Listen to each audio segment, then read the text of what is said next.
എല്ലാവർക്കും തന്നെ ആക്ഷൻ കിട്ടുന്ന നമ്മുടെ പുതിയൊരു വീഡിയോയിലേക്ക് സ്വാഗതം. ഒരു പ്രധാനപ്പെട്ട OTT അപ്ഡേറ്റ് ആണ് നിങ്ങളെ അറിയിക്കാൻ പോകുന്നത്. ഈ വർഷം തിയേറ്റർ റിലീസ് ചെയ്ത് ബോക്സ് ഓഫീസിൽ 1000 കോടിക്ക് മുകളിൽ കളക്ഷൻ നേടിയ ഏറ്റവും പുതിയ തെലുങ്ക് സിനിമയാണ് കൽക്കി. തെലുങ്ക് സിനിമ ഇൻഡസ്ട്രിയിലെ വമ്പൻ ബഡ്ജറ്റിലാണ് കൽക്കി എന്ന സിനിമ എത്തിയിട്ടുണ്ടായിരുന്നത്. കൽക്കിയുടെ ബഡ്ജറ്റായിട്ട് കണക്കാക്കുന്നത് 600 കോടി രൂപയാണ്. അപ്പോൾ ഇതാ സിനിമയുടെ OTT റിലീസ് അപ്ഡേറ്റ് വന്നിരിക്കുകയാണ്. ജൂൺ 27-നായിരുന്നു സിനിമ തിയേറ്ററിൽ എത്തിയിട്ടുണ്ടായിരുന്നത്. സിനിമയുടെ OTT അപ്ഡേറ്റ് ഇപ്പോൾ പുറത്ത് വന്നിരിക്കുകയാണ്.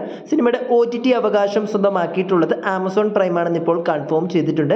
ഈ വരുന്ന ഓഗസ്റ്റ് 23-ന് മലയാളം, തമിഴ്, തെലുങ്ക്, കന്നഡ എന്നീ ഭാഷകളിലായിട്ടാണ് കൽക്കി ആമസോൺ പ്രൈമിലൂടെ റിലീസ് ചെയ്യാൻ പോകുന്നത്. വമ്പൻ താരനിരകളാണ് ഈ ഒരു സിനിമയിൽ അണിനിരുന്നിട്ടുള്ളത്. പ്രഭാസിന് പുറമേ തന്നെ അമിതാഭ് ബച്ചൻ, കമലഹാസൻ, ദീപിക പദ്കോൺ, ദുൽഖർ സൽമാൻ, വിജയ് ദേവരകൊണ്ട അങ്ങനെ വമ്പൻ താരനിരകൾ അണിനിരുന്ന സിനിമയാണ് കൽക്കി 2898 എന്ന് പറയുന്ന സിനിമ.